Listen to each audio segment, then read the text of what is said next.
Skal jeg ringe til ham og høre, om han... Nu er der lyd i hvert fald. Og hvad? Nu er der lyd i hvert fald. Ja, jeg prøver lige at høre, om han også får os testet det.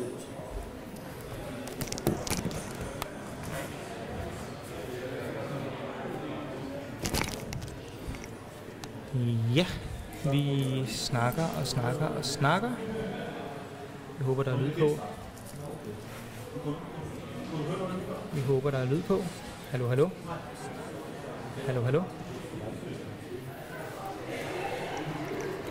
Vi håber, der er lyd på.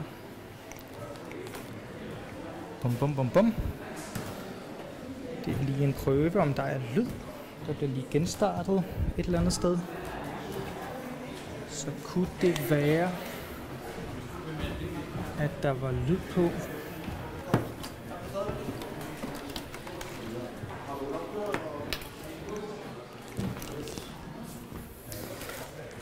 Bummelum. Vi er spændte på, om der er lyd. Der er lyd på måske. Ja. Eller prøv det. Carsten Larsen fra Odense, han er bare alle tiders fyr. Kunne du høre en eller anden mand, der løg lige før? Det kan være, det kommer med lidt forsinkelse. Okay. Ja. Okay, der var det. Okay. Hej. Hej. Ja, det var det. Ja, der var fedt. Ja. Godt. Nu skal jeg lige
kaster mig derned lige om lidt nemlig og styrer flowet. Ja.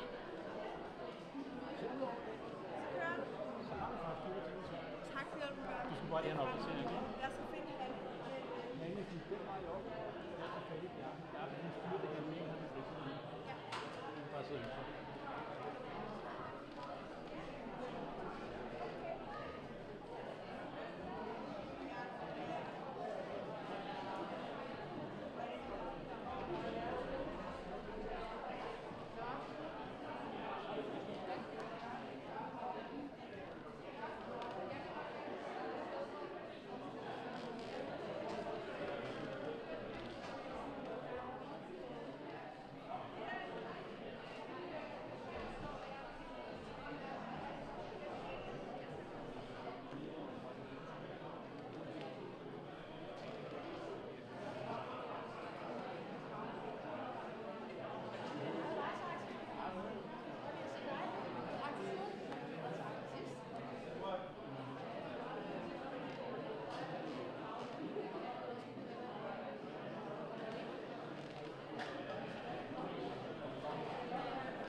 Lige præcis det stik, du skulle bruge.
og så kan vi se det.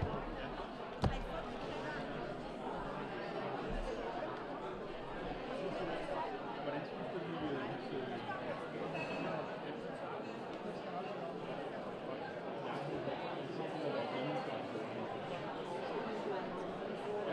det gør du. Nu går det ikke bare med bjerget.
All right, thanks.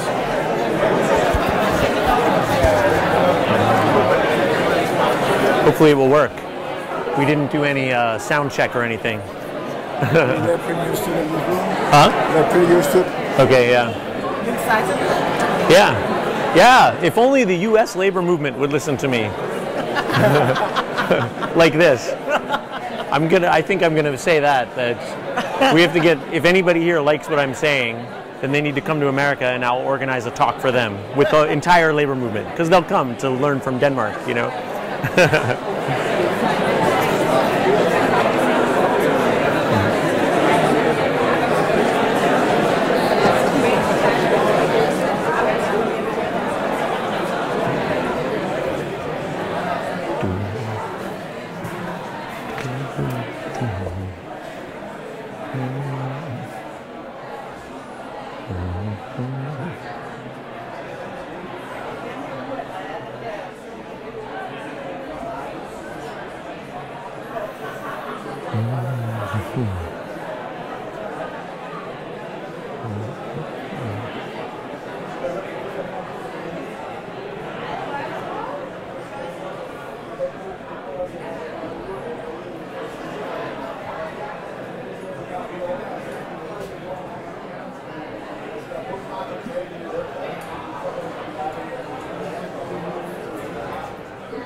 Hello? Now we are ready. Welcome to all here in this beautiful building. A nice place to have this arrangement. Welcome to Odense, and welcome to Aarhus, and welcome to all you gathered around the country. And welcome not least to Zach Epstein. We both are thrilled that we managed to get Zach Epstein over here. Yesterday we had a whole day with Zach and our full staff, and we really have got some ideas and something to work on with. Zach has had some fantastic results in union organizing, not at first, actually he also failed at first, but learned and really have had lots of success. And as you perhaps all know, he was senior advisor at Bernie Sanders' campaign, running for president candidate up till last year. No doubt that the most important thing when you want to struggle is the idea, the issues, what are you going for? But as we all know, you won't always succeed just because you have the right case. And actually, Zach has some really good things about gathering people and make people fight together for what they want to gain. So we are all gathered here to get some inspiration for our further struggles, and welcome to that. And I have some practical things while Zach is talking. There will be no questions because we won't get finished that way. But all you sitting around the country, you can give us an SMS at 2180 as 8-0. 12, 56, 21, 80, 12, 56. And then you will get on with some of your questions. And here, when Zach is finished, you can have questions. It's not working, you mean? Yes, it works like this. So, okay. That's Talk about engine equipment or something. Okay. Thank you. Thank you. Thank you. Okay, let's see. Can you hear me? Is this working? No? Does somebody want to make this work? If I stand over here, I'll just be in one place and I'll go crazy. So, but no, can you hear me now? Is this working? Quick question, with everybody around the country can also hear you. Well, well, this mic was supposed to work. Sorry about that. I'll try to stay in one place. I'll try. I've never done this before. Okay, so so thank you so much for coming out. I mean, this is really incredible. If only the labor movement in the United States would listen to me like this, right? And so I think if any of you like what I have to say, then come to America, and I will organize a talk, and the whole labor movement will come out to hear about what what you have to say from Denmark. Okay, so that will really work. And before I want to get started, I want to say thank you to PROSA and FTF for bringing me over. It's again really just a huge honor to be here in the Workers' Museum. If I could go back to my 22-year-old union organizer self when I got started and told him that I was going to be speaking here at some point in my life, I would not have believed it. So thanks again for having me here. All right, so let's see if this clicker works. Oh no, it's at the wrong place though. Everybody close your eyes. Wait, is there some way we can move it to the first slide? You'll have to close your eyes. Okay. Let's see. Oh, there, that works. Okay. Let's see. Yes. All right. Sorry about that. All right. So I want to start with a little bit of context before I get into the talking about Bernie organizing and the nuts and bolts of the organizing that we did on the Bernie campaign. I want to ask a question. Have any of you, because I'm in a different country, I don't know, it's a different culture, have any of you ever had a conflict with a friend or a partner or a boss? I mean, I've spent a couple weeks in Denmark total. It seems very harmonious, so I'm not sure what the answer is. And I'm sorry if I'm just throwing out stereotypes, but that's really the way it seems when you're a visitor here. So I guess so that's a yes.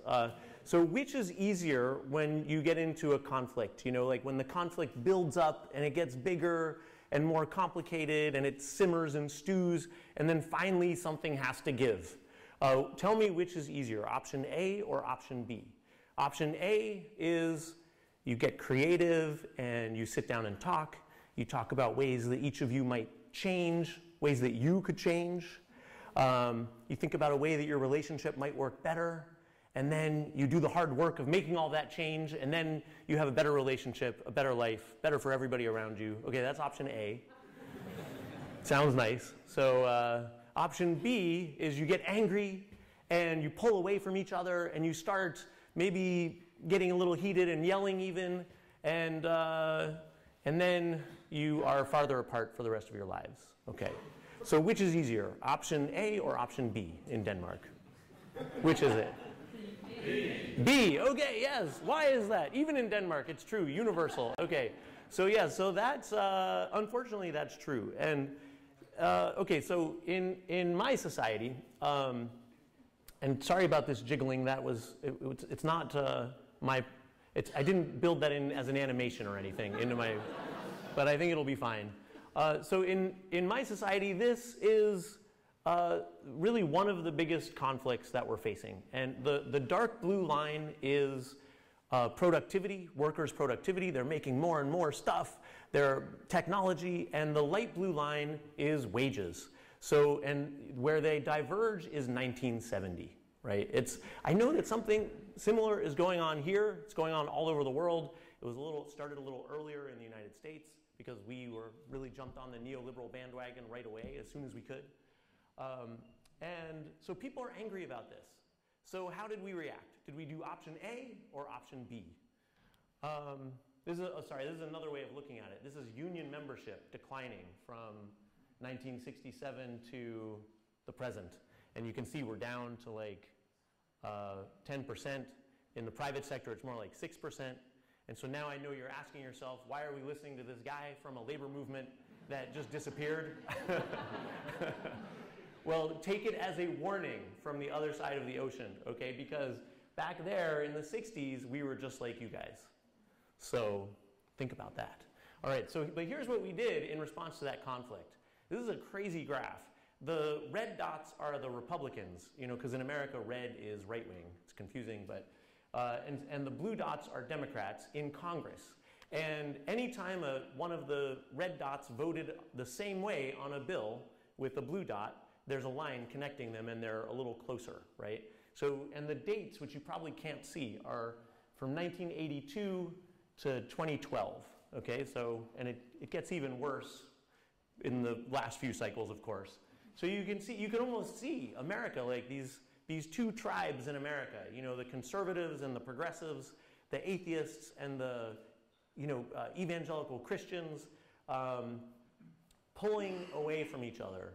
And of course, when you get into that fight with the person you're in a relationship with, when you start yelling, are you yelling about the actual conflict that you had? Or are you yelling about a whole bunch of other stupid stuff that may not have even happened, right? Well, yeah.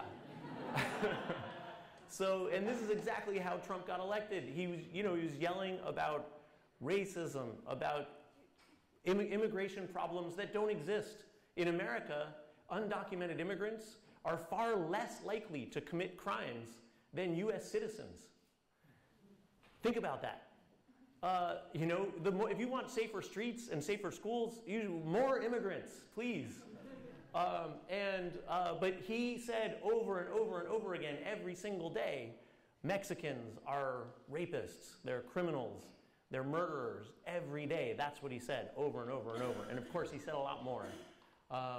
Muslims, Muslim ban, wants to patrol Muslim neighborhoods, wants to have a deportation force. I mean, I know you saw some of this stuff, but it was crazy.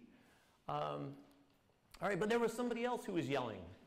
But he was yelling about the actual conflict, right?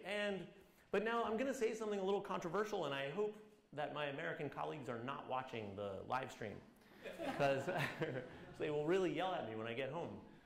But I think that part of the reason why Bernie didn't get all the way is that he was just yelling about the conflict. And yes, he was actually offering some solutions, like health care for the pretty small minority of people in America who don't have access to health care. It's very important, but you know, most people wasn't the biggest issue in their life. It wasn't exactly a revolutionary, you know, beautiful, big vision.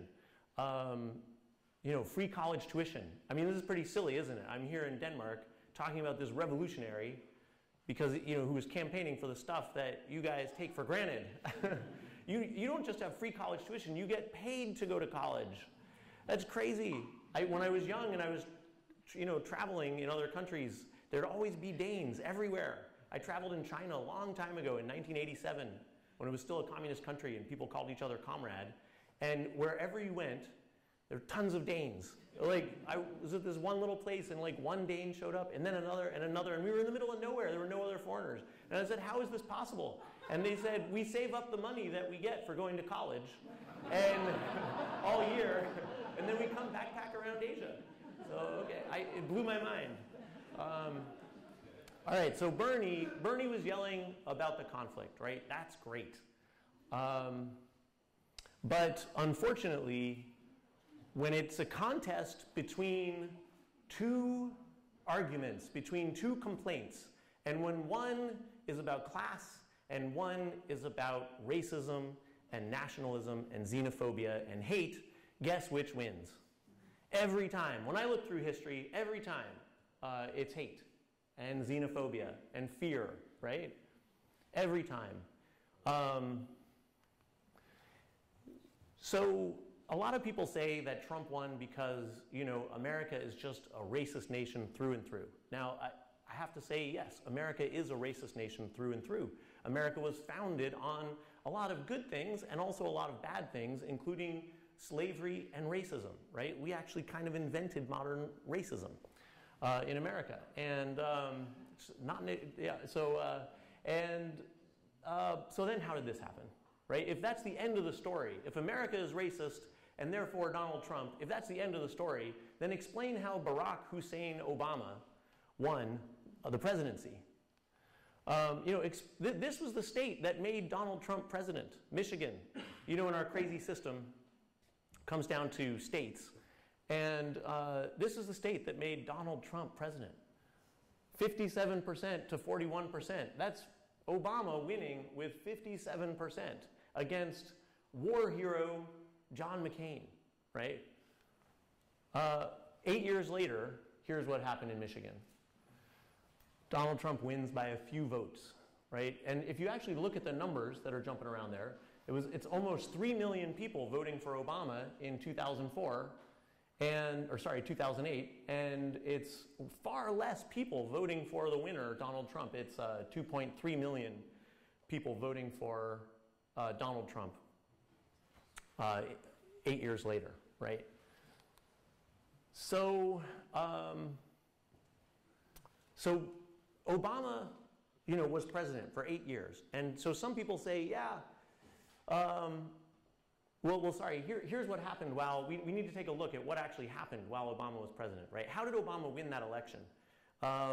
You know, earlier, just a second ago, I said that when it comes down to a contest between two complaints, the one about race and fear wins over class every time. Well, Obama did talk about Wall Street and Main Street and talked about class concerns, but he also just had this soaring, you know, beautiful vision and message. And, you know, when we look back, we do say, wait, what was he actually talking about?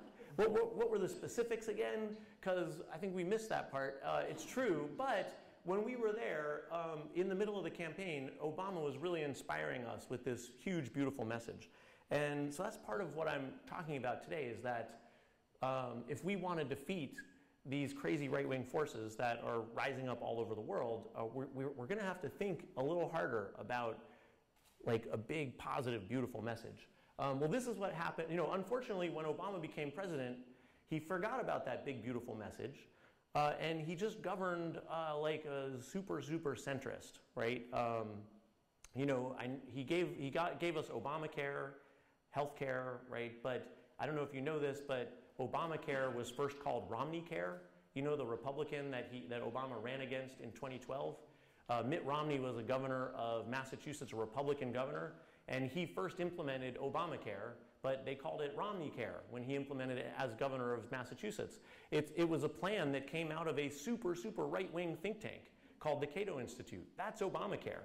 And it's not a public system at all. It's a system that forces us to pay private insurance companies billions and billions of dollars to make them rich. And we get fined by the government if we don't pay them. It's kind of nuts. And that was his big thing. That was his big accomplishment. And so this is what happened when he was president. When he governed like a centrist, without that big, beautiful vision, maybe then the racism kicked in, because it's all there was. And so the Senate, while he was president, the Democrats lost 10% in the Senate. They lost 20% in the House of Representatives. They lost 20% in state legislatures, and they lost 36% actually, of the governors in America. And so this is what the American political landscape looks like today.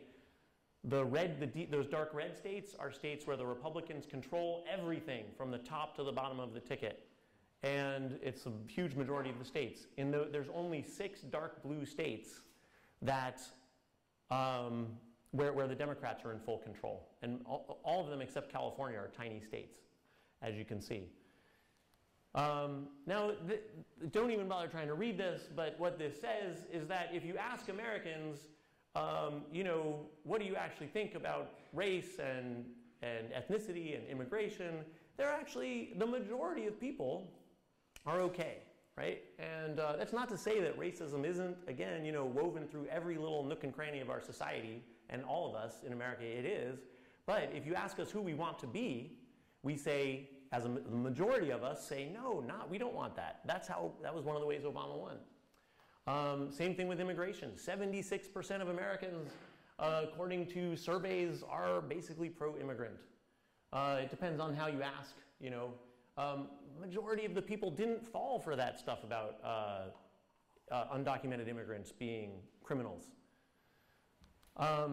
So my theory that I want to throw out here, and this is, you know, is that the way, if we want to defeat these forces of the right that are rising, this is something that we need. And my little bit of critique that I have from our own campaign, for the Bernie campaign, was that we didn't have enough of this. We need this, and I'll talk more about this later. And, but we also need good old-fashioned great organizing, right? And to talk about our labor movement, that huge decline in our labor movement, it's the same exact thing. The reason why it declined, it used to have a big, beautiful vision about a better life for everybody, a massively better life. And the minute that vision disappeared, our labor movement started to disappear. But we also used to do great organizing way, way back in our labor movement. And when that stopped, that also helped us to disappear. But then something that we don't talk about very much, and I know that this is something that a lot of your unions are really working on, the great organizing part. And this, I can't stress how important I think this is for unions, for political campaigns, for civil society organizations, the relational, the one-to-one, the learning how to do team stuff. I know that my friend Marshall Gans from Harvard and from the farm workers movement, I know he's getting, he has a lot of fans here, which is amazing, and people are learning his stuff about how to build teams. And the public narrative stuff, that's all incredibly important for great organizing, to do great organizing. But this is what I really want to add to the conversation from our experience on the Bernie campaign. Because to tell you the truth, we did pretty bad organizing in my part of the campaign. My colleagues who were on the ground in the traditional field campaigns, they did amazing one-to-one team building organizing. But my program, as you'll see, was kind of messy. But we did have a scalable strategy, and that's what I want to talk about. And so we came up with a term for this. We called it big organizing. If you put all these things together, you get big organizing. And even though I'm saying that I think we would have done better if we had had an even bigger, more beautiful revolutionary goal, of course, for the voters that we were chasing in the Democratic primary, Bernie's message was pretty big and beautiful and revolutionary. And after all, he did call for a political revolution. And so we did, so this is how we, and we wrote a book about it. My colleague Becky Bond and I wrote a book trying to capture some of the lessons here. All right, so now I'm going to dive into talking about the Bernie campaign. And again, I know, I'm coming from a labor movement that has died and disappeared almost, and I'm coming from a campaign that lost. So again, you might be asking, why are we listening to this guy? But I know you probably have heard this, but Bernie, nobody knew who Bernie was before he was running for president. People in Vermont, his home state, which is almost the smallest state in America, they knew who he was, and they loved him. But he was at 3% in the polls. Nobody even knew his name. And there's all kinds of things, as you know, that are weird about Bernie that made him an unlikely, presidential candidate to do well and to succeed. He was older than anybody that had ever run for president before. He never tucked his shirt in. His hair was flying all around. He was Jewish. There's never been a presidential candidate who's Jewish who got very far. And he was a socialist. And in America, being a socialist is worse than being a child molester. And we almost had a child molester just win the Senate. Did you guys see that? Yes, Roy Moore. He was pretty much admitting it. And it's pretty crazy, and he almost won. All right, but this was 18 months before our election. And I know your elections are what, your campaigns are 3 weeks? Yes. Yeah, so ours are about 2 years. Or in Hillary Clinton's case, it's like 12 years. And but Bernie jumped in, he jumped in very late, about 19 months before the election. And shortly thereafter, crowds started forming. And now, again, his message was exactly what so many Democratic voters wanted to hear.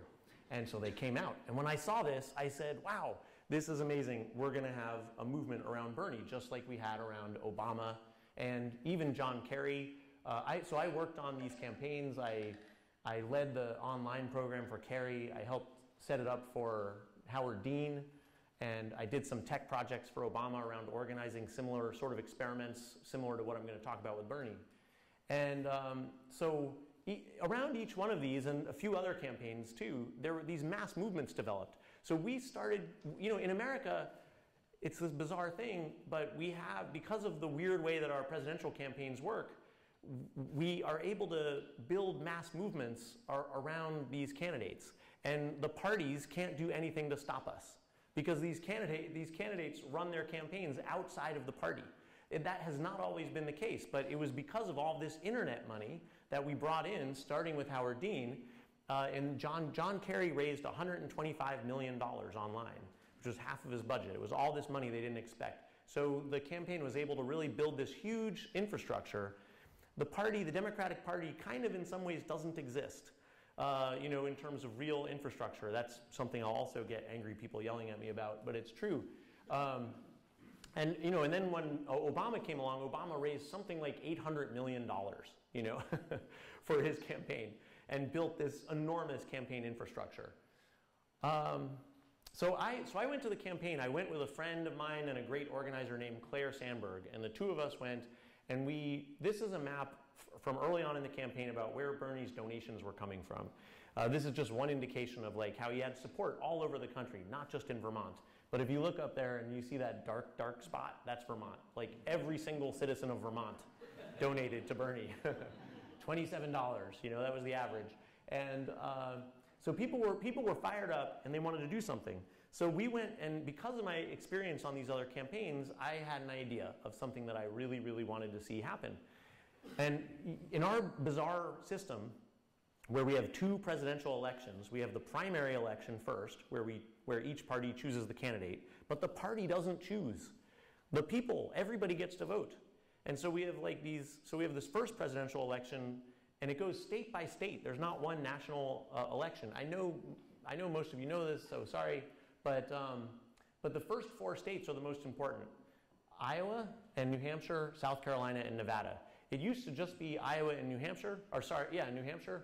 But then somebody said, wait, why do the two smallest and whitest states in America pick who's going to be president?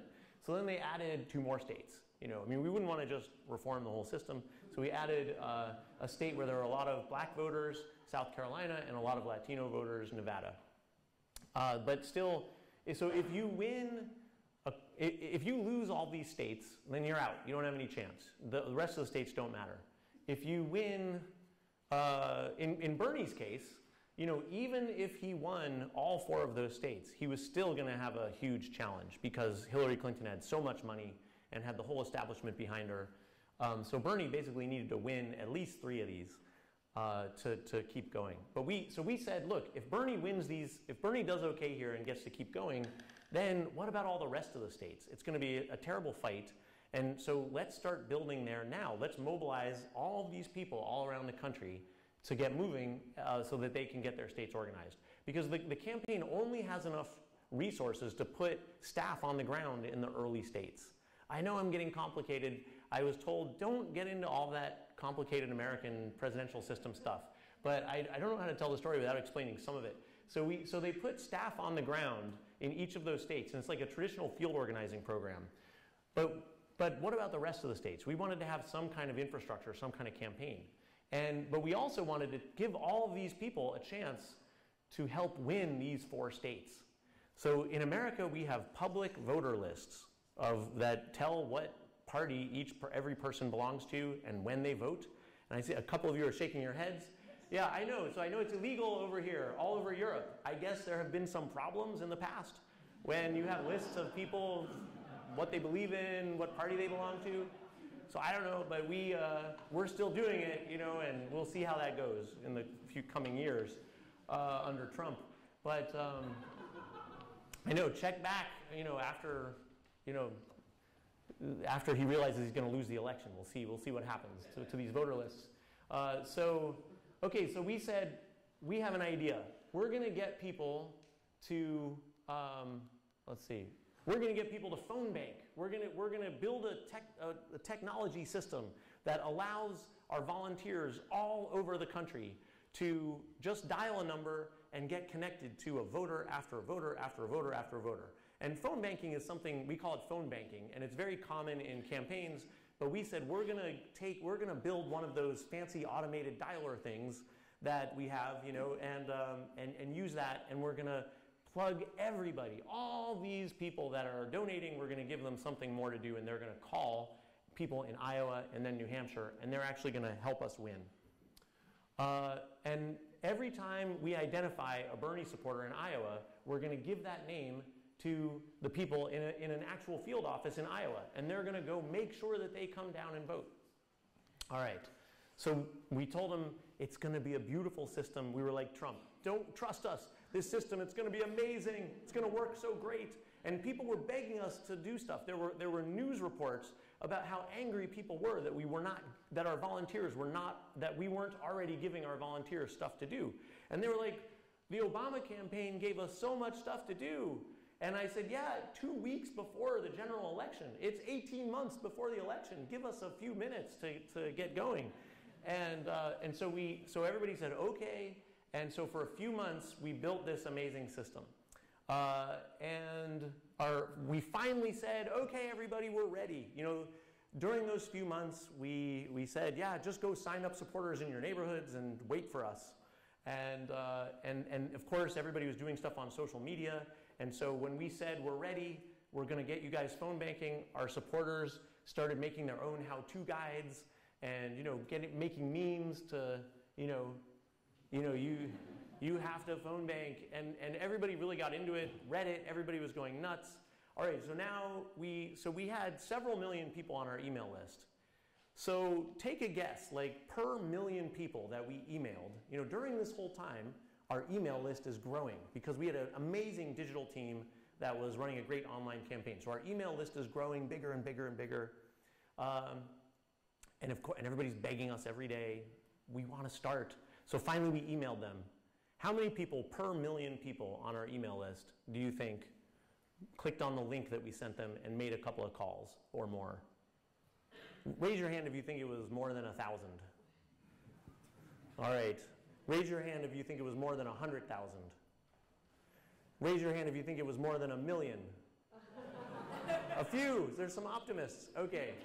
So I'm sorry to say, but it was 0. Some of you, the organizers are like, I know, I knew exactly this was coming. Yeah.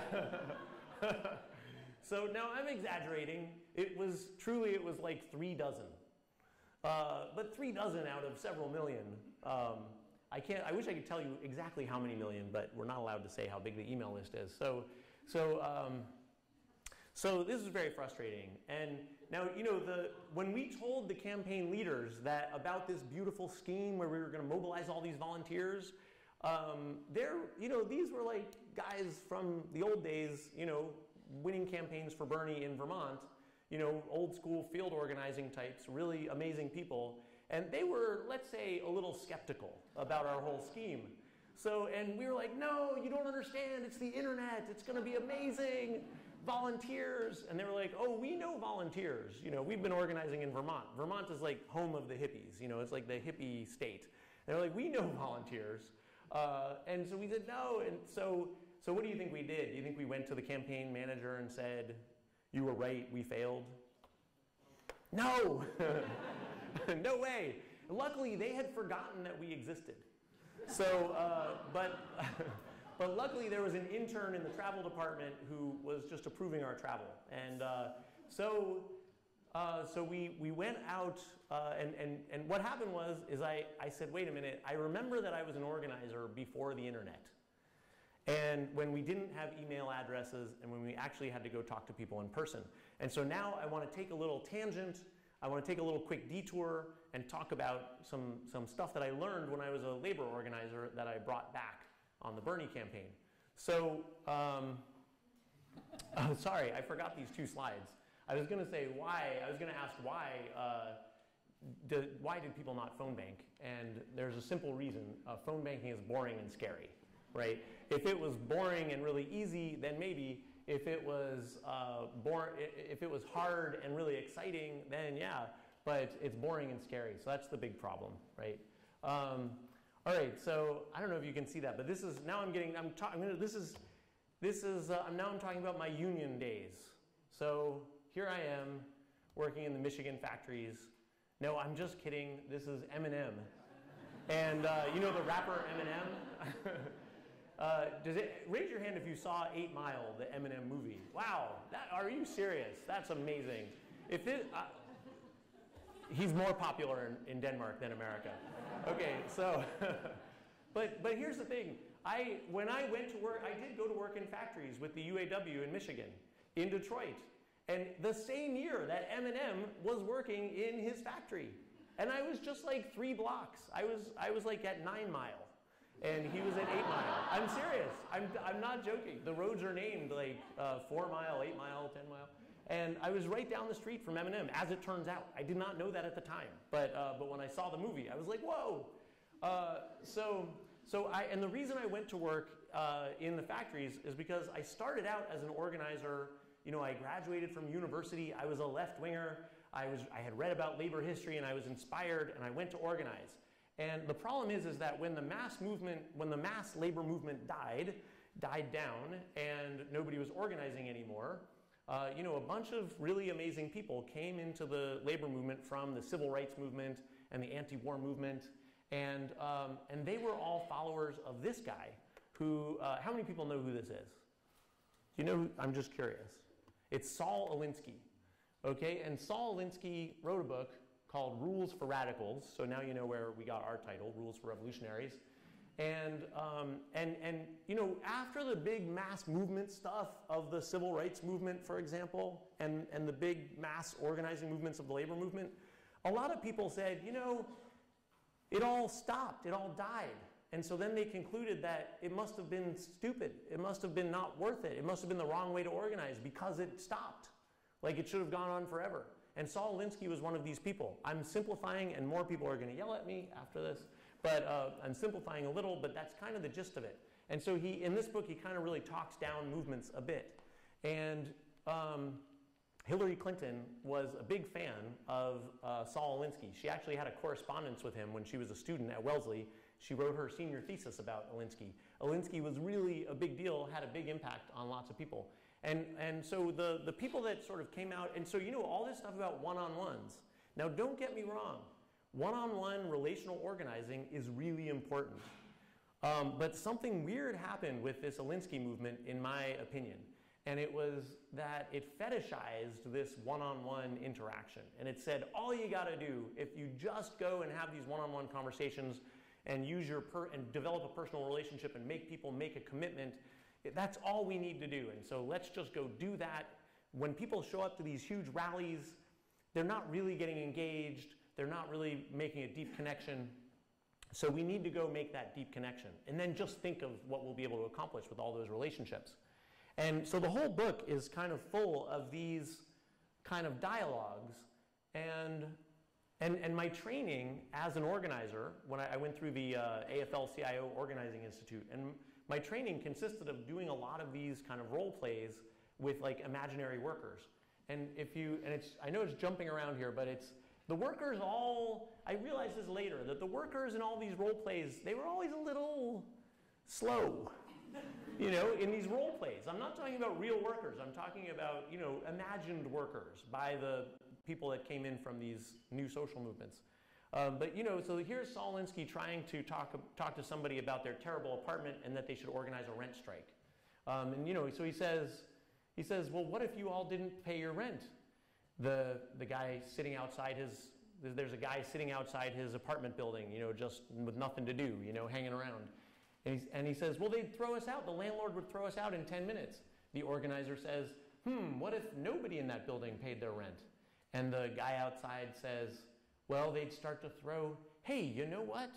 They'd have trouble throwing everybody out, wouldn't they? And then the organizer says, yeah, I guess they would. You know, he's using the Socratic method, you know? And he's tricking this guy into thinking that it's his own idea. This was kind of part of Alinsky's method. There's going to be so many people yelling at me after this. And then, and then the guy outside says, hey, maybe you got something. Say, I'd like you to meet some of my friends. How about a drink? So here's the question. Why didn't the organizer just say, hey, I'm from the tenants union, and we're trying to see if there are any leaders in your building who would like to join our plan to have this big rent strike all over the city? Why shouldn't the organizer say that? What was that? No one would come. No one would come? Well, I think, okay, well, let me see. So one answer was nobody would come. I think, let me see, what's the, yeah, so there's this, so that's the answer that I was trained into, that would not work. Now, let me say, I do think it's true that it would not work with that guy who was sitting outside with nothing to do. Because somebody who is a real community leader in that building was not going to be just sitting around outside. All the characters in Saul Alinsky's book, all the worker, tenant characters in Saul Alinsky's book are like these deadbeats hanging around with nothing to do, right? But we know that the leaders in that big public housing block, they're taking care of kids. They're resolving differences between people. They're out doing all kinds of stuff. They're busy people. So what I would have done was, well, this not when I was 22, but later on, I would have asked that guy, who are the leaders in the building? And then I would have tried to get them together. But there's this idea of the ladder. Raise your hand if you've heard the ladder of engagement. Okay, yes. So, the idea is that take this guy who's hanging out outside the building and try to get him to do something little, like come to a meeting. And then give him something a little tiny bit bigger, and he'll do some more and more and more, and he'll climb up this ladder of engagement until he's a, wild-eyed revolutionary or something. So the idea was that as the organizer, the way I was trained into it, you're supposed to take this person and you're supposed to have a one-on-one with them and build that relationship and everything, which again is a very, very important thing to happen. The only thing I'm saying that should be different from what Saul Alinsky was sort of inadvertently training us into was that, because he didn't really mean it, it's just sort of the way it got interpreted, was that you should just go have one-on-ones with whatever random people you meet, instead of actually trying to approach a community as a community that has a leadership, right? Now, this group of people, this is what we figured out we could get people to do with our email list. This is something that was easy and fun and exciting. It was just show up at an event and meet other Bernie supporters and meet an organizer from the Bernie campaign. So we found that when we sent emails out to our email list, this would happen, even if we sent it out the night before. And this was in just like a neighborhood of some city. This was and then we went all around the city and had a bunch more meetings like this. So we didn't know what we were going to do at first, but we knew that sending emails and asking people to click on links to make phone calls was not going to work. So we said, okay, let's get them together and let's try to figure something out. When we told the traditional field organizers that we were going to go do this, they laughed. They laughed at us because they knew that the only way we could get these people to do anything useful was to have a one-on-one with each one of them. You see what I'm saying? And to develop a personal relationship. And then to use that personal relationship to get them to make a commitment. And then one-on-one to follow up and get them to do something bigger. And the team model that got developed with the Obama campaign, and before that actually, with Marshall Gans and a lot of other people, that's a scaled up version of the idea of doing one-on-ones with everybody here. In that model, what I should do is I should find some of the leaders here and do one-on-ones, develop a relationship, make commitments, and get them to make commitments to build a team and lead some of these people. But even that model requires doing one-on-ones. Now look, again, don't get me wrong. How many labor union staff are there in Denmark? Somebody told me it was like 30,000 or 40,000? 20,000. 20,000? Okay. That's a lot of people for Denmark, right? So that you can do a lot of one-on-ones. you can have a lot of coffee with people, and you can develop personal relationships and get them to make commitments, and you can get them to build teams, and that's going to be huge and amazing. So I'm not asking you to give up on any of that, but understand that we had 46 states that were our turf, and we had 2 staff people in the beginning. A few months later, we had 5 staff people total. So if my job was to sit down and have coffee with each one of these people, nothing was going to happen. So we needed to find a scalable model. But I don't want you to think that I'm saying you shouldn't do those one-on-ones. You should, but let's see what you think about how maybe you could scale it using some of these techniques that we developed. So, you know, we had meeting after meeting. And the problem was, let me go back here. So when I asked these people, I said, okay, we sent you a link to phone bank. And we told you in the email that phone banking was really important and that it was going to actually help us win this campaign. And you didn't click and you didn't phone bank. But now that I've told you how important it is to phone bank, raise your hand if you will go home and click on that link. Everybody raised their hand. And we said, great. And everybody cheered. And we said, okay, go home. And how many people clicked on the link at home? 0. So we started trying things out. We said, okay, who will volunteer to hold a house party? And then at their home to do phone banking, and then everybody will go to their house, and you'll all make each other do it and encourage each other. Who will hold that house party? About 10% of the hands went up. We said, great, give them a big round of applause. Go home and use our super simple system to enter your event on our website, and then everybody RSVP for their event, sign up for their event. How many people did it? 0. So we gave up. No, we didn't give up. We kept going. We tried things out. Because, you know, there were 2 reasons why we kept trying. One was because we had an unshakable faith in the people and their ability, if we would just give them a structure, to do this. And the other reason was that the campaign manager was going to give us such shit if we went to him and told him that he was right, and he was just going to laugh and hold it over us, and it was going to be humiliating. So we kept trying. And so here's one thing that we tried. We took these big sheets of paper, and we put them up on the walls, one for each neighborhood of the city. And then we said, okay, so we gave them the big pitch, and we said, great, now go to those sheets of paper and work with the people in your neighborhood and decide who will hold the phone banking parties and work it all out and make a commitment to each other. And then we went over to the sheet at the end of the meeting and we rolled it up and we said, who's going to be responsible for this sheet? And it had all the people's phone numbers on it, you know, and we gave it to that person. We said, you're in charge. You see everybody? Okay, great. Go home and do it. Nobody did it. They still didn't do it. So we still didn't give up. We kept trying. We had more meetings. That says Bernie Sanders meeting. You can't see it too well, but this is a huge meeting in Oklahoma City. I mean, the most beautiful thing about the campaign, you know, these are not meetings where Bernie was showing up. You know, this is just like a no-name staffer, you know. And in Oklahoma City, huge number of people came out. You know, Oklahoma City is really conservative. You know, this is some, we would hold, like, we would go to a city like, you know, Santa Cruz and hold like 3 of these meetings all over town in one day or in a couple of days. Lots of meetings. Okay, so here. So we tried something else. We tried an altar call. I'm just curious, raise your hand if you know what an altar call is. No, nothing. Okay, so it was invented in Europe. It was part of, it's a Christian thing. It's like a revival thing.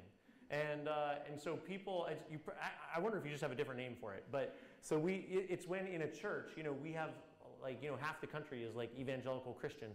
And so you say, okay, who's ready to commit their life to Jesus? Stand up and come down, and people come down and they pray, you know, down here at the altar. So it's an altar call. And people, you know, even if it's the 90th time that you're committing your life for Jesus, you come on down. And the preacher is very disappointed, and you know, if nobody comes down. It's an organizing technique. You know, you're getting people to take a step.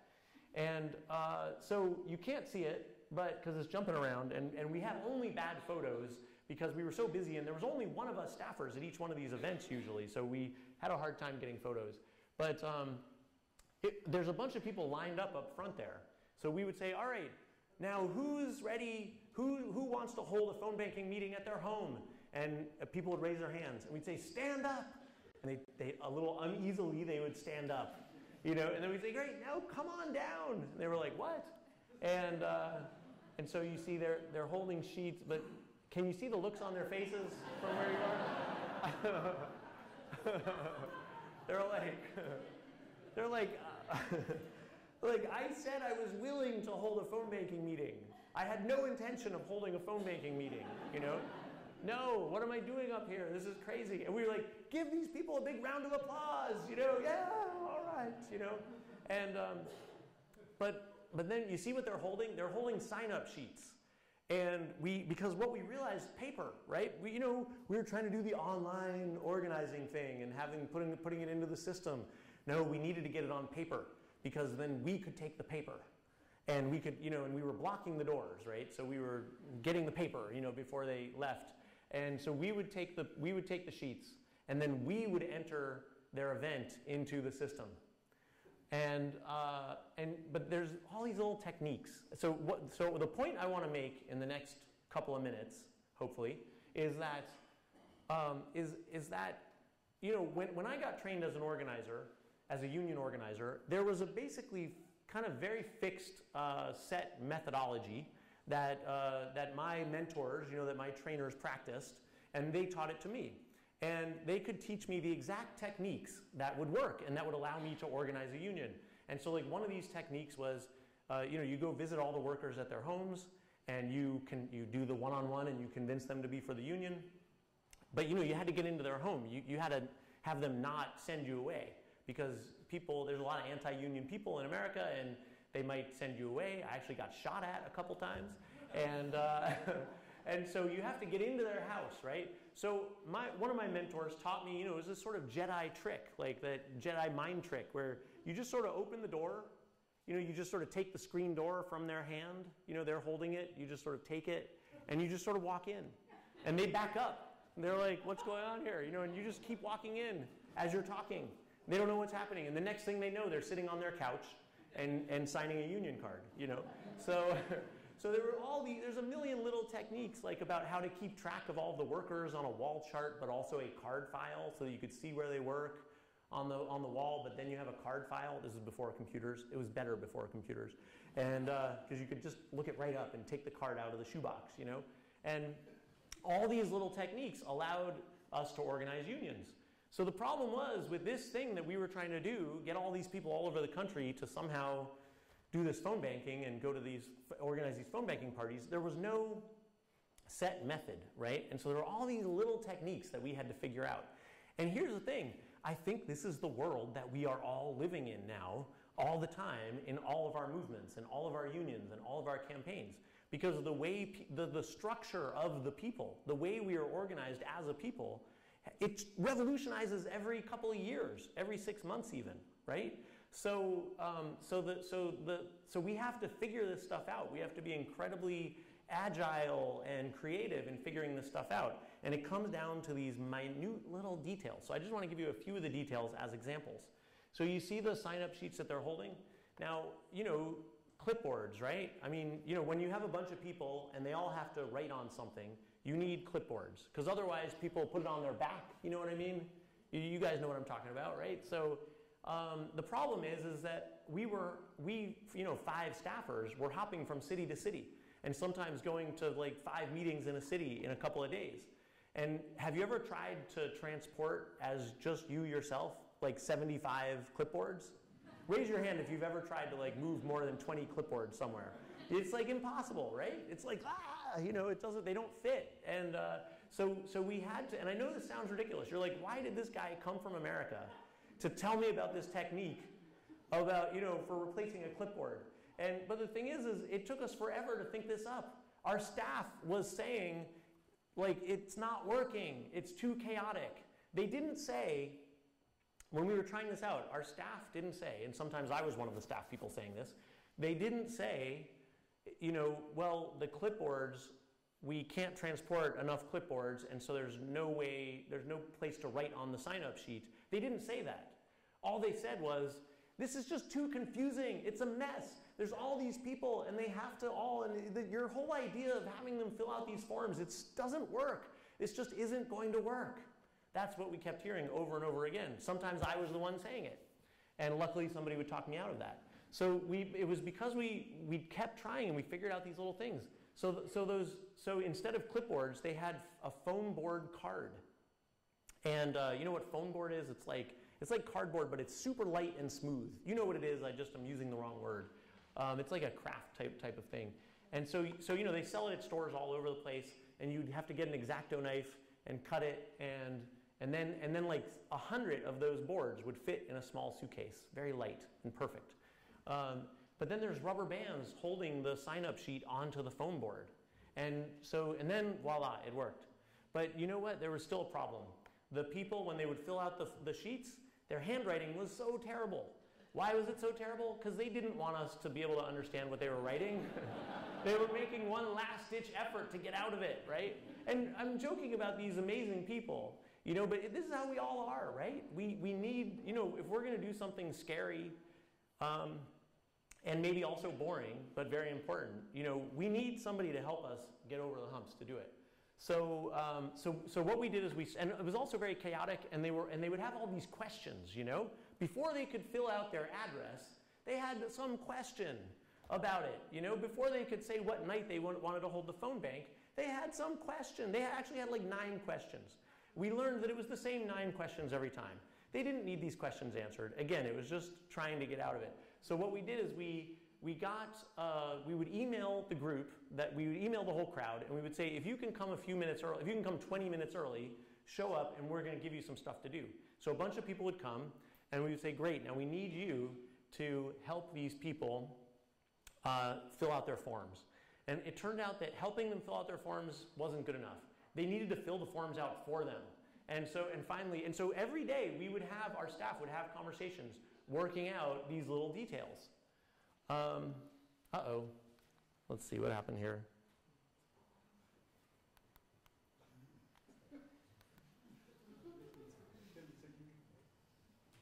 Uh-oh.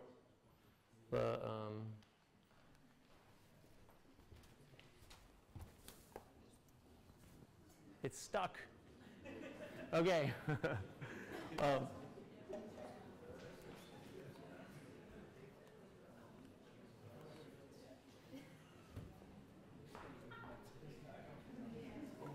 This is an example of one of those details.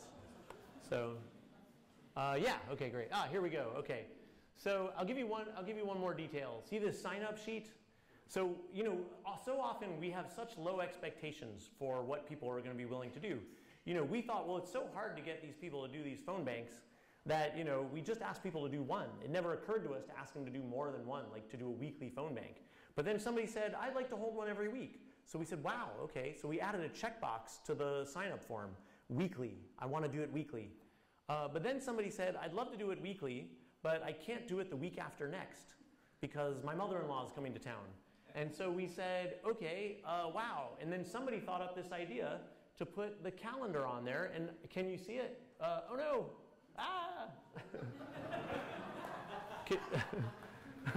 So it's the CIA. It's an attack. It's a DDS attack. Okay, so thank you. Thanks. So you see what that person did? They chose every Tuesday and they chose 3 Fridays, but not the 27th. So we got literally 10 times as many of these house parties by doing it this way. Well, I guess not 10 times, but we got something like 5 times because a lot of people wanted to do lots of these events. And now, here's the thing. Trying to do this thing at scale, all these little details I just covered, it still would not have worked. It wouldn't have worked at all if we didn't also use the internet to make this scalable. And what we did is because I'll give you an example why. For me to get all this information into our system, I would have to sit there and enter all the information on this form, including the 10 people that signed up down at the bottom of the form. I'd have to enter it all into our system and then hit submit. And of course, it took like 5 different screens to enter this information. And you know, I'd have to wait 10 seconds every time, you know, get the hourglass. And then I'd have to do it all again for the next party. So if I got 75 of these sheets in one day, sometimes we did 3 events in a day. And so then I'd have to, you know, there was no way I could do the data entry.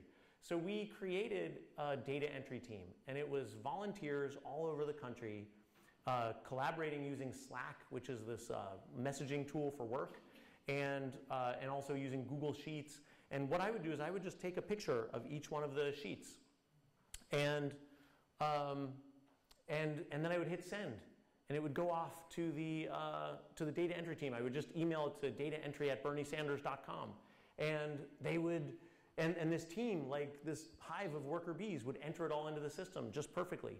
And so how did we build those teams? We'd send an email. I'd send an email to 100 people on my email list, and just 100. It could be a random 100 people. And we would invite them to get on to a conference call. And I would actually use this crazy tactic sometimes where I would email everybody. I'd email 100 people and I'd say, if you can join me in 5 minutes, get on this conference call. And 10 people would get on. So one thing I was learning about these people is they were ready and, and they had nothing else going on. So, and like earlier I was saying that's not always a good thing if they don't have anything else going on. But for data entry, it's great if somebody doesn't have anything else going on. And some of the people on our data entry team turned out to be great leaders and ran this whole team seamlessly. We wound up hiring some of the volunteers. Like somebody who ran the data entry team had a cruise scheduled to Alaska or something. It was like a 2-week cruise. The whole thing was going to fall apart. But she had a great deputy who had a very busy day job. So we asked her, how much do you like your day job? And she didn't like it at all. So we said, quit and work for us. And we started, and we hired her as one of our staff members. I could tell you about 20 other of these distributed teams that we built out like that. And this whole system wouldn't have worked at all if we didn't have the support of all of those teams. And we would keep them motivated by doing video conferences, phone calls, all kinds of stuff. Through all these meetings, we'd have people pitch their parties. That's how people knew where to go when they came up and signed up. But you see how I'm always holding the microphone? You can't quite see it. But if you let people hold the microphone, they would just talk forever. So you had to hold it. Okay, the last thing is we weren't refuting, we weren't throwing away the organizing techniques that we were talking about earlier of building relationships, having one-on-one conversations, and making commitments. This is like one of these groups where everybody's coming up to sign up for somebody's party, right? You see they're in a circle. We tried to minimize that time, but then we realized that's when people were making the commitments. And so the host might be saying, I'm going to cook for you guys. That is something that's going to make sure that people are coming because she's making a commitment to them. And then one of these people might say, I have a great dip recipe. I'm going to bring it. And then the other person will say, I'm going to bring chips. So now the chips person, they're going to come. Because if they don't come, there's going to be a bowl of dip just sitting there. Terrible. And so I'm joking, but that's actually true. I heard conversations like that when I walked around. People were making commitments. And so 100,000 phone banking parties happened in the Bernie campaign. Not exactly, but almost 100,000 of these phone banking parties took place. The people that gathered there made 81 million calls, mostly into those early states. We don't know if it really made a difference, but I think it must have been part of what helped. Of course, the real credit goes to the people on the ground in those states that did the work. And so we had 1,000 of these organizing meetings. 2/3 of those organizing meetings were run by volunteers. We were able to develop this model and then pass it off to volunteers. And so, would it have been better if we could have done more training, if we had had 20,000 staffers like Obama? The Obama campaign had like 20,000 staffers, right, running around in the field. If we had had that, yes, it would have been amazing. If we had been able to do all of that training and team building and leadership development, it would have been even better. It was really kind of a shit show, to tell you the truth. But this is what I wanted to get across, was that this was our experience taking a stab at scaling up organizing in a new way. Hopefully the next time around, whether it's us doing it on another presidential campaign or you guys doing it in the labor movement in Denmark, hopefully we can bring it really all together and make it happen on a whole new level. So thank you very much. And I think we maybe have, yes, we have a little bit of time for questions and answers, I think. Thanks.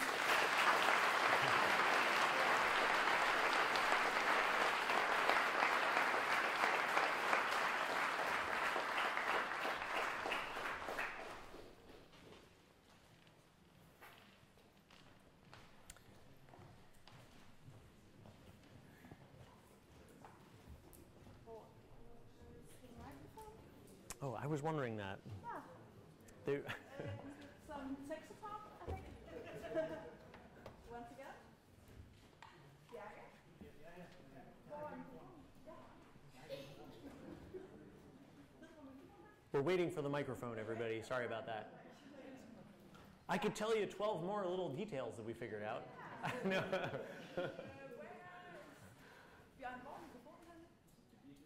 virkede ikke. Okay, so everyone who's going to ask some questions are going to come up here and... Okay, or I could repeat the question, should I? Okay, all right, so, all right. But do you want to moderate to, okay. Yeah. Questions? Ja. Skal jeg bare tale højt, eller Ja. skal jeg komme derop? Bare tal højt på engelsk. Rejs dig op, gerne. Ja. Okay.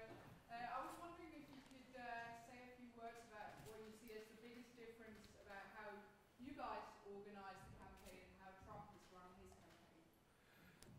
So the question was, what's the difference between how we organized and how Trump organized? The amazing thing about the Trump campaign was that there kind of was no campaign. Like there was no campaign on the ground. Now that's a little complicated because the Republican Party does have a lot of infrastructure. It has more infrastructure than the Democratic Party. So there was, and over the years, supposedly, and this is probably true, the Republican Party got really good at doing field organizing. They do it in their own way. It's a lot of it comes out of the churches because the whole evangelical church world went hard Republican and hard right. So and the churches are amazing at organizing, their own people. So maybe there was a lot of good field organizing that went on just in the normal way that the Republican Party does it. But the Trump campaign, they had no ground troops. Like in the primary, when the candidates do not get any support from the party, it's just their own campaigns. Trump literally had almost no staff on the ground at all. And he lost Iowa by a little bit to Ted Cruz, the guy that was sadly phone banking for Trump. And Trump was like, yeah, I hear there's something called a ground game, and I don't know, So but I think this is a really, really interesting topic, though, because when you look, and a really scary topic, because when you look at the rise of fascism in Europe and America, we had a pretty strong fascist movement in America that nobody ever talks about. But when you look at the rise of fascism, there was a character that was a lot like Trump. Trump has a lot of the same traits and tendencies, and it's actually true that he kept a copy of Hitler's speeches by his bedside and read it. This is according to his ex-wives and others. And he actually has commented on this, and he said, yeah, but a Jewish guy gave it to me, which turns out not to be true. The guy who gave him the book of Hitler's speeches said, "No, I'm not Jewish,"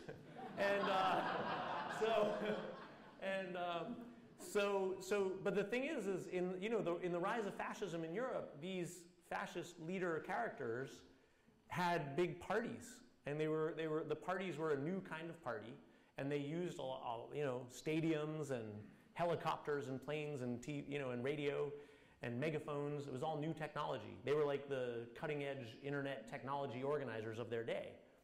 So Trump did all of that, same kind of character, built up the same kind of movement, and did it without any party organization. So I don't know if there are any Hannah Arendt fans. Are there any? Raise your hand if you're a fan of Hannah Arendt. So yeah, I'm probably just saying it wrong.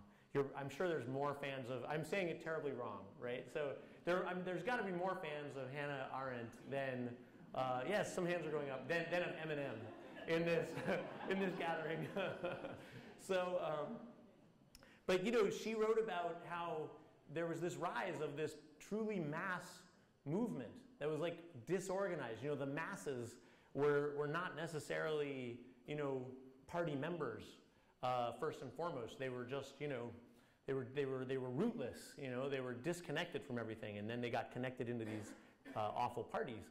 So Trump has created a new model where you don't need the party organization. Everybody just comes out to stadiums, and everybody just puts Trump stickers on their cars and starts attacking people of color, as happened. After Trump got elected, we had this huge wave of violence against immigrants and people of color, and women also. So I think, so I know that's a long answer to your question, but he didn't have a campaign, but he's inventing a whole new kind of campaign, and that's terrifying. Yeah, in the middle, down here. Yeah. Let's, or maybe, yeah, they can't see you, I think. So maybe go down there, yeah.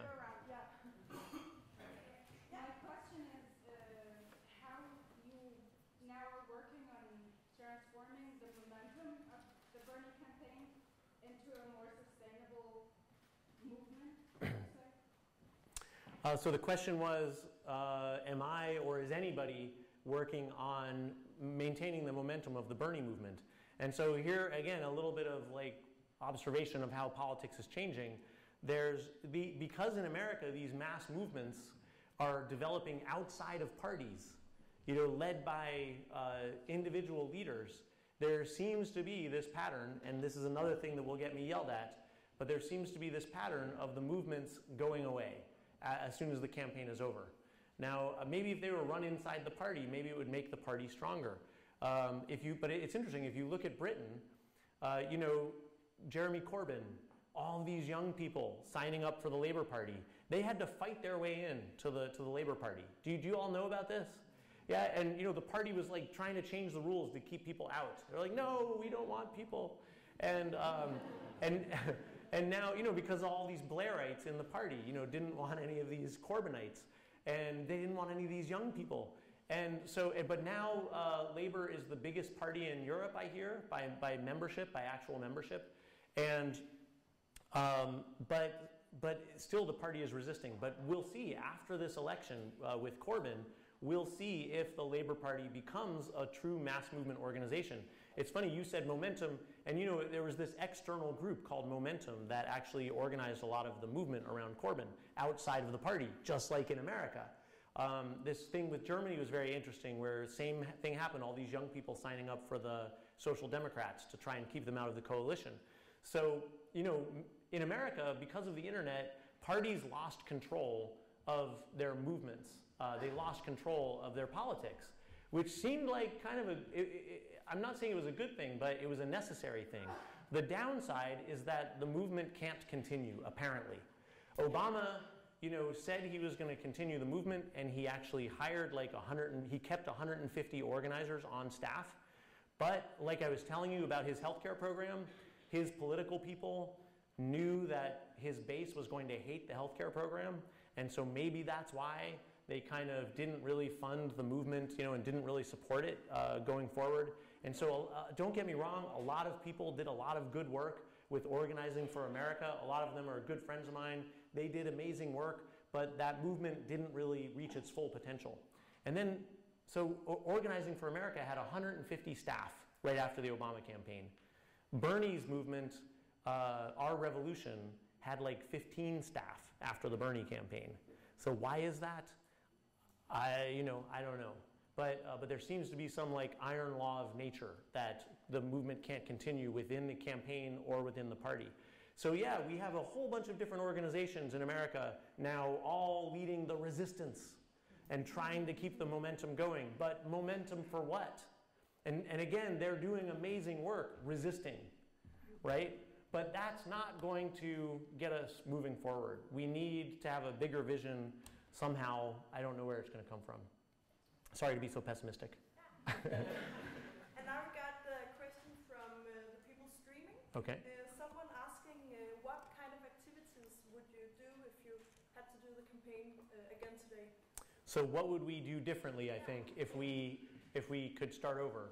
Well, one big thing would be to start earlier, because everything I described, it took so long to figure that out. And I didn't tell you about so many of the things that didn't work. Like our phone banking system, I said it was so cool and amazing. Well, it was. It allowed people to make 81 million calls, but we probably would have made 300 million calls or more, if a few things had worked better. So the more time, the better. That would have been one big thing. And, I just would have been, and if I could have done something else different, I would have been a way better organizer and manager and leader. Yes. Yeah, let's take a small from here.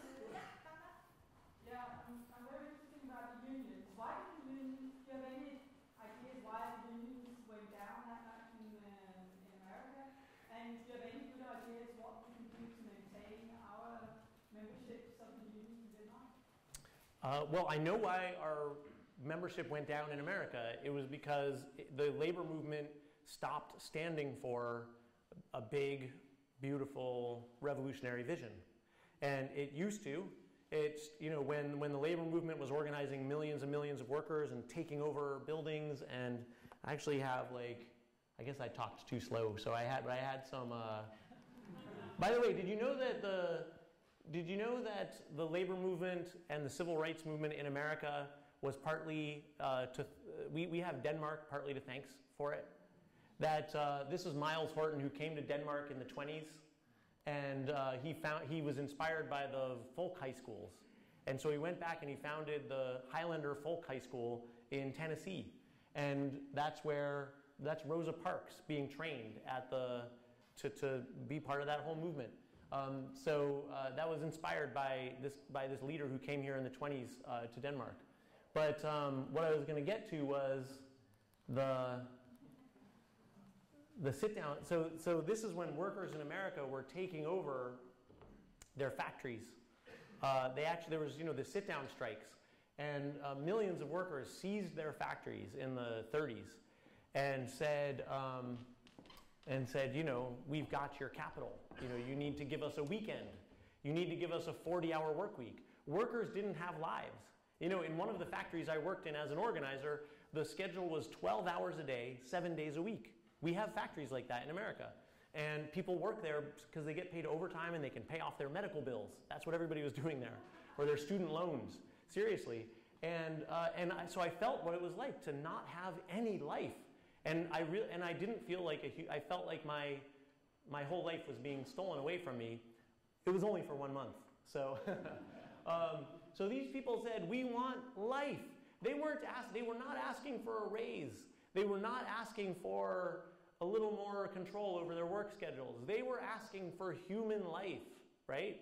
And so now we're talking about, let's go to a 35-hour work week. I don't think that's not the kind of change that people are willing to have a social revolution for. I mean, you know, a democratic electoral revolution. Like Bernie would say, a political revolution. I think we need to be talking about going to a 0-hour work week. And don't laugh, because you didn't laugh, but usually people laugh. You know, these Silicon Valley industrialists are the ones talking about a 0-hour work week. The left is not talking about a 0-hour work week. Why aren't we? It's like we've come so close to the Garden of Eden that, you know, people in the Old Testament were talking about. You know, if you go back and look at that stuff, human beings were dreaming of a time when when everybody would control their means of making a living, and it would be really easy and nice. And when everybody would be peaceful, everything would be peaceful, nobody's babies would die. Look at how close we've come.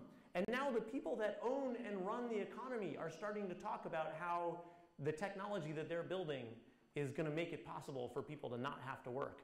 Why is it that those business leaders are talking about that and not the left? So, see, that's why it's nice to be in Denmark, because in America it would be like, but that's not possible. So I think, you know, as soon as the labor movement stopped talking about that big exciting stuff, and they just took their gains, you know, it stopped. I think I have a slide that says something about that. You know, there's no way like the American way, world's highest standard of living, and labor bought into that. And sometimes when I hang out in Denmark, it sounds like maybe some people here have bought into this too, right? And I don't care if you've got the coolest job that you bike to on your hip bike, on your bike lane, that's so convenient, and you sit down at your organic wood cubicle, you know, in your beautifully Scandinavian designed office. I don't care. You shouldn't be doing that 40 hours a week. You know, what are we doing? And you're the lucky ones, right? Still, a majority of the people in Denmark are going to jobs that they really don't like. So, and their kids are going to go to the same jobs, if not worse jobs, right? That didn't used to be that's not what your parents thought, right? Your parents were sure that you were going to live wildly better lives than they lived, right? That's what my parents thought. That's what my grandparents thought. It's not true anymore. And so how dare we, you know, who have made it into the upper middle class, speaking for myself anyways, the professional university educated class, how dare we think that everybody is going to be okay with this? You know, so that's why I think the labor movement died. Sorry. And that's one of yes. Yeah. First of all, thank you for being here today. You're welcome. Thank you for the great jiggling. Yes. My question is, when you recruited your volunteers, did you do anything specific to make sure it was a diverse group, so everyone was kind of represented? So the question was, did we do anything when we recruited the volunteers to make sure that we had a diverse group so that everybody was represented? So, so the answer is kind of unfortunately no. Because, and it's true, a critique of the, now we would have liked to, but we could not find a way to do that because you know, we were sending out emails and telling people to come to public meetings. In one, you know, one organization that I helped start afterwards, after the Bernie campaign, we actually had a deliberate policy of making sure that all the leaders of all the teams and groups and all the core members, that we did have really good representation, and that it was actually going to be a majority person of color group and a majority women group, which actually makes sense in America because America is getting close to, at least if you take the progressives in America, that's a majority person of color group. So, so it's incredibly important, but we weren't able to do that in this movement. And there is something about this internet organizing that reinforces the kind of racist patterns in America and exclusionary patterns in America. Because people of color, there were a lot of people of color who came to our organizing meetings and who came to these phone banks. But people of color were far underrepresented. And, you know, there's a thing in America, I don't know if I'm just going to speak for America, where, you know, a lot of people of color, they know that that's going to be a mostly white meeting. And they don't want to go there and deal with all the bullshit that they have to deal with in a majority white meeting, right? And so they're going to go to a person of color group where they feel included often. So that's a big challenge for this kind of organizing. And I think that the only way it would work, again, is like I just said, is if you start with a totally representative group to start with and then build from there. Yeah, and we got one from Odense asking, how are you and the Justice Democrats organizing for the midterms? So Justice Democrats is, so sorry, the question was, how am I and how is Justice Democrats organizing for the midterm elections that are coming up in 2018? And so the project I was just talking about was called Brand New Congress. It's still going, but we also kind of rebranded and relaunched as Justice Democrats when Trump won. Brand New Congress was this sort of post-partisan idea, kind of complicated to explain. It didn't make as much sense after this Republican, you know, quasi-fascist revolution. So we just said, okay, we're the Democrats. We're working for to elect Democrats. And it's kind of like the Tea Party of the left. You know, it's kind of a insurgent campaign within the Democratic Party. We have such a weird system that's why we have to do it that way. And so there are 50 Justice Democrat candidates running. There are 469 members of the Congress, and including the Senate, that are up for re-election. And so we have a block of 50 candidates that are running together. We wanted it to be 400. We got to 50. And I think, you know, this is a new way of approaching politics and party politics in America. So the question was, how is it going? I don't know. Ask me in the midterms. Ask me after the midterms.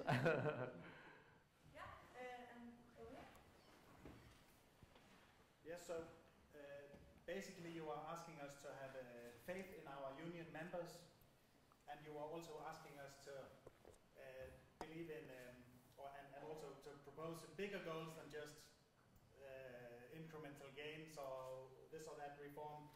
You are asking us to have high goals. So do you have any examples outside the presidential campaign, for example in the union movement in the US, where people are implementing these kinds of ideas, trusting in the members? Do you see any labor initiatives that are in the labor movement? Yes. Yeah, well, there is amazing organizing. So sorry, I should repeat the question. The question is that I'm asking us all in the labor movement around the world to trust in our union members. and to allow them to do more than we ordinarily, or to do as much as they can. And are there any inspiring examples in the U.S. labor movement? And so the answer is yes. There's amazing organizing happening in pockets all over the world. I mean, all over the U.S., also all over the world. But there's amazing organizing happening all over the United States. But I think that, and I know, I mean, I'm going to repeat myself a little bit, I guess, so I'll try to not do that too much. But I think though that as an organizer, right, when I was a labor organizer, we organized eventually in a new way. I worked with some colleagues, and we did something that in spirit was a bit like what I just described with Bernie. Instead of doing one-on-ones with all the workers, we would find the leaders. This was the kind of organizing I did after I had worked in the factories. And so we would find the leaders, and we would get them together, and we would basically give them a strategy. We would collaborate with them and give them a strategy that made sense, because we knew about labor law, they didn't. We knew what their employer was going to do. We have terrible anti-union campaigns in America, and we have to fight shop by shop. I know that, again, this sounds crazy.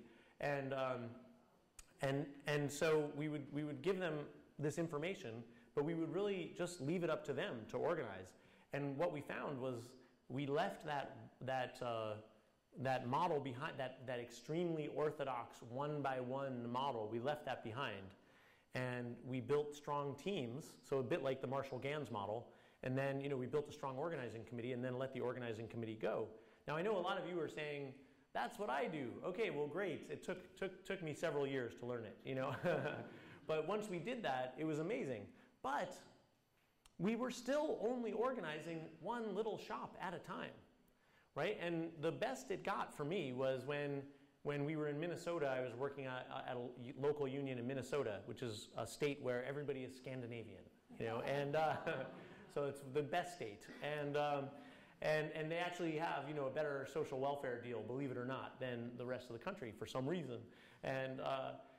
But the state was cutting, and so we said, okay, we're going to organize. We presented a vision to the workers.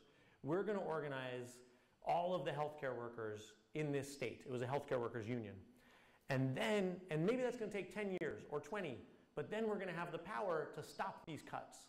So that was our message. Instead of, what we were trained to do, which was to talk about how if you guys organize a union, you can get a little bit of a raise and a union bulletin board, and you'll have dignity because you'll have a voice.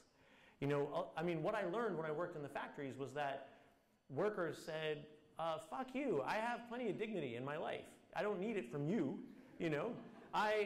I'm already a leader in my church and my kids' school and my family and my neighborhood. I don't need to be a leader in your stupid organization that has only been losing for the last 30 years.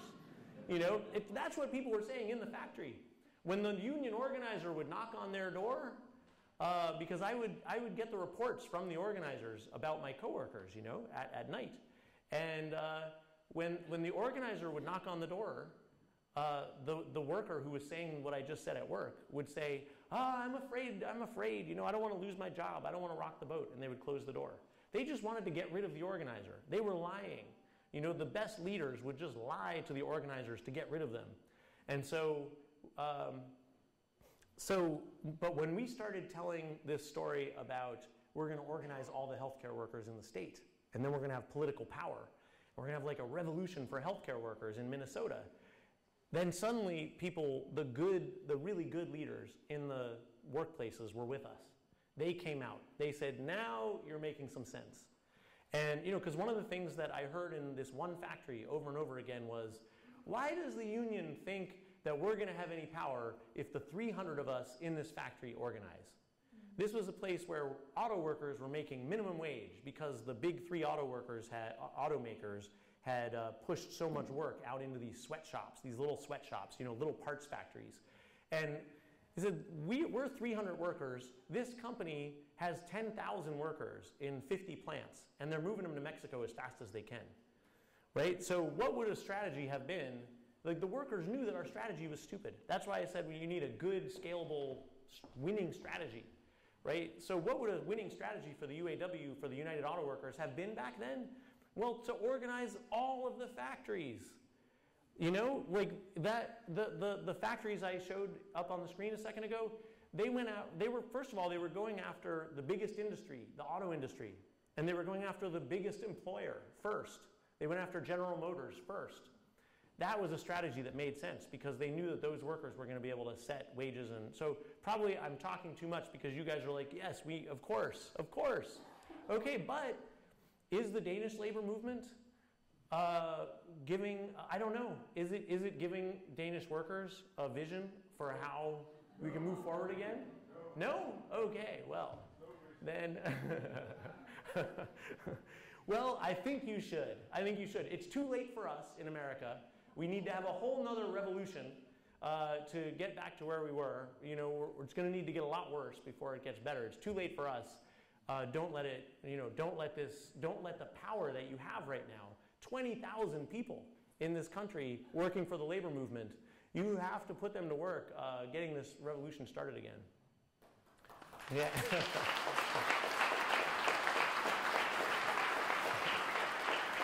I humbly suggest. Well, it's just, I'm getting a bit nervous from what you're saying because you're kind of calling Trump fascist. I understand why you do it, and I understand why you're kind of harsh against the people who voted for Trump. But in my opinion, if you're going to get a revolution, if you're going to win again, if the Democrats are going to get a new president, you've got to convince those guys who voted for the Republicans that they're okay and that you want to do something good for them as well. And I just want to know how we want to do that. In my opinion, you can't call them fascists. You need to find something that you have in common and include them in your dream. Yeah, okay, so the question was, should I really be calling, if I want to win a majority, if I want to be part of a winning majority in America, should I really be calling the other side fascists like I was calling Trump? And you were saying that we should figure out a way to reach the people on the other side. So this is a complicated question. And right now in America, we're having this discussion around that question, and it's getting really messy and confusing, and everybody's yelling at each other. Usually because we're just really misunderstanding each other. So just to be really clear, like about 20 or 30% of the people who voted for Trump. Now keep in mind that only 25%, think about this, only 25% of eligible voters in America voted for Trump. Another 25% of eligible voters voted for Hillary. And so what I'm saying is that, in my guess, and I live in a red area. I live in a red area. It sounds different over here. I live in a conservative, I live in Trump country, right? I live in a really conservative, rural, evangelical Christian area. It's my wife's hometown, and I'm really there. And, and it's a beautiful place, and people are wonderful, right? So I'm saying, in my estimation, that something like 20% of the people who voted for Trump, which I can't do the math, but this is a tiny percentage of the American population, they are super, super racist. And no, we should not be talking to them because they are primarily organized. Their brain and their mentality and everything is primarily organized around racism and xenophobia. They hate people of other races and other nations. They really do. Okay, but I'm only talking about this small minority of the population, very small, right? Every society has people like that. I hear that you've got this party here that is getting like 20% of the votes. Like, see, it's really hard for me to estimate how many of the people voting for Trump are actually really bad. But you have a party that actually has this brand on its forehead, and you know exactly how many people are voting for them, right? So, I think it's something similar in America, maybe. Now, and I think, okay, I know I'm getting myself into more trouble here with you, but it's hard when you're coming from another country. But so no, we shouldn't reach out to them. But most people who voted for Trump did not vote for him, believe it or not, because they were primarily racist. We are siloed into these bubbles, where it's called somebody wrote a book. A friend of mine wrote a book called The Filter Bubble, and that social media only presents information from your friends and the stuff that you want to hear about. And so there's this hipster Christian coffee shop in the city near me, the little tiny city, Springfield, Missouri. And there are these hipster evangelical Christians, you know, who really believe in Jesus and have the Bible, and everybody in this coffee shop has their Bibles out and they're studying the Bible. They're discussing, you know, you guys are laughing. This is just normal. This is just my town. And they're debating, you know, issues of Paul and what did he really mean. And this is how it goes. This is what it's really all about.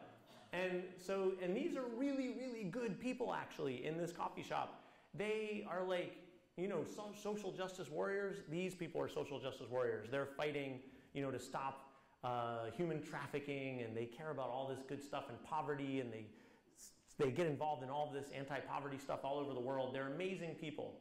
They're going out and welcoming the refugees. They're the ones welcoming the refugees to our community, right? It's these Christians, right?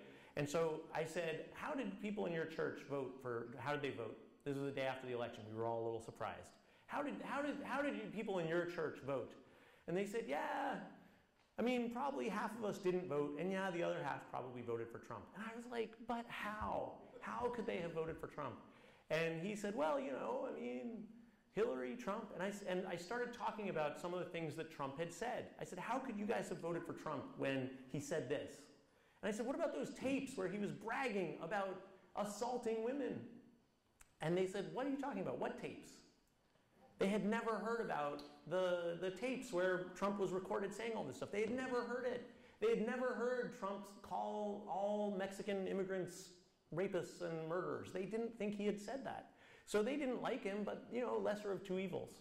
So that's part of what explains. So yes, a lot of people voted for Trump just because he was a Republican, and they always vote Republican, you know. And yes, you're right. We need to reach those people.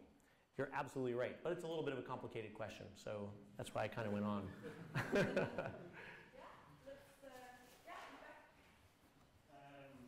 going to sort of get back to talk about how the labor movement often works for... Oh wait, sorry, can you speak up a little bit? Yeah, I'll try to speak about it. Going to get back to talk about the paradise of having no zero-hour work and how that we liberate. That's true that certainly been agenda on the labor movement to have lower the amount of labor. I'm just thinking for a lot of people in the world, that is always the reality. So they cannot straight get by because they're part of what guys then call precariat. Because then they don't really have enough work because they work as freelancers, they work part-time, and they're struggling to actually work by and they can have a living wage and actually have a life. Going back to that again. And a lot of them are very angry because they can't really see themselves in the agenda that they were talking about. So wait, let me make sure I'm understanding your question because I can barely hear you. But are you saying that I'm talking about we should have a vision for 0-hour work week, but how can we be talking about that when around the world there's probably 1 billion people that have a 0-hour work week, and that means that they're starving. And so do we really have, is that really the right goal? Is that right? I certainly know here in Denmark there's a lot of, you can see this in the whole working market, that actually both from the unskilled and also all the way up to the universities, that people are not really secure enough in actually their employment. So yeah. Like they don't really have to see themselves. What can they would then say, what should we do about this? Right. Just if the response was to say, okay, even this work, I don't really think it's going to be a solution. Well, so let me, I think that your question is exactly the reason why campaigning for a 30-hour work week, I don't think that makes sense. Because when working people hear that, first of all, if you've got one of the cool jobs in the Scandinavian designed hipster place, you're like, no, I don't want to work 30 hours a week. I like my job. I need to get it done, right? And I know that feeling, you know, and I work a lot more than 40 hours a week because I like what I do. And but everybody else in America, they're like trying to get as many hours as they possibly can. So talking about a 30-hour week doesn't make any sense to people. And you know, back when we had a campaign for the 8-hour day, it was a global movement, right? It was, I mean, this was, you know, the internet is not what made mass movements possible, because that was a mass movement back, you know, in the 1890s that dwarfed everything that anything that we see today. In that global movement for an 8-hour day, they were saying we want an 8-hour day, but we want to get paid the same wage every day, right? We want the same amount of money, but do half the work. And so the reason I say 0-hour work week is, like, in America and maybe in Denmark, I think that's the kind of thing, like, we should at least be talking about how we need to have a radical transformation of the economy. Like, in America, workers are really aware that automation is going to take away their job. In Walmart, you know, where everybody shops in America, there's like 57 aisles, you know, it's like this vast, you know, space, and there's all these aisles where you check out. And every year, more and more of the aisles are automated, you know, no workers. And people talk about that. I do these focus group discussions with working class people where I live, and they talk about that. And so they know that Uber, you know, they've all gone to work for Uber, and they know that their job is disappearing from Uber. Truck drivers is the #1 job in America. It's the most common job. There's like 5 million truck drivers. All those jobs are going to be eliminated in the next some number of not very many years, right? So people are talking about this, and so if we say, oh, we're going to slow down the automation, that doesn't make any sense to people either. So I think we need a big vision about how we transform the whole economy. And yes, is the left anywhere near being able to articulate that vision? No, but I think we should be. I think we need to get there, and I think it should be a global conversation too. You know, you know, the kind of capital and the standard of living, and, you know, anyways, you know what I'm saying. We need a massive transformation of the economy all over the world. We're miles away from being able to talk about that, but we have to start working on that. Yeah. Let's do one last question. One last question. Yeah. Hi. You talked about the media and how we kind of stay in our own bubble and we cannot listen to what others say, right? How do you still think that we can imitate on social media? Because if we cannot reach those that don't think like us, and it doesn't even make sense that we keep sharing things. And, yeah. Right. So the question is that the media has changed. Social media and because of the filter bubble that I was talking about, it's hard to reach people that don't already agree with you, right? So how do we organize using social media, or how do we organize in this new media world where it's hard to reach the other side? Is that right? Yeah. How would you do it? How would we do it? But first I want to say that if we just organize the people that do think like us, we'll be fine. If we give them a reason to come out and vote, we'll be fine. You know, like those numbers I showed early in the presentation about how 75% of Americans, if you ask them, are basically pro-immigrant. If we could just get them to vote, you know, 25% of eligible voters voted for Hillary Clinton. So how do you get people to turn out? So I know I'm a little bit dodging your question, but how do we get people to come out? You know, how do we use social media to inspire people to vote? We need to have a big, really beautiful, exciting, inspiring vision. And then we need to, you know, organize and get the details right and do the one-on-one. And there was actually this thing called face banking. So, you know, we did phone banking, and then Bernie supporters actually started doing, volunteers on their own started organizing face banking using Facebook. And they used some crazy elaborate system where they would, you know, it's kind of like, you know how on Facebook you get these spam people that don't really exist reaching you sometimes and inviting you to stuff. And so they were doing that, but they weren't spam and fake. They were real Bernie supporters, and they were figuring out just how to reach all their friends of friends and all that. And they were sending them when to vote and where to vote, sending them their polling location. It was amazing. So I think, you know, it's going to be really hard to reach people that totally disagree with us on social media. I think that's just the reality. I don't know if that will ever change. But again, like, let's not get hung up on that. You know, the people of Denmark on the whole are amazing, wonderful people. The people of America are amazing, wonderful people. All we have to do is give them a reason to come out and just do this one little thing. Just you know, I don't know how you do it in Denmark, but we pull these little levers. It's actually a little confusing sometimes. That's part of the problem. But we pull a little lever and we vote. We just need people to show up and vote, but they're not going to do it unless we give them something to vote for. So I think that's, you know, I think that's the answer to your question. So let's do that.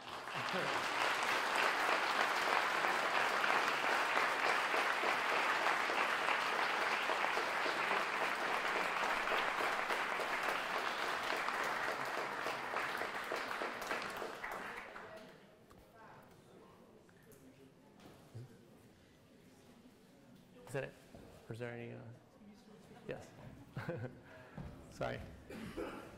And thank you very much, all of you, for coming. And of course, a huge thanks to Zach. We are so delighted that you're here, and we look forward to discussing all of this with all of you in here. Yeah. All right. Thanks so much. Yeah. Thank you.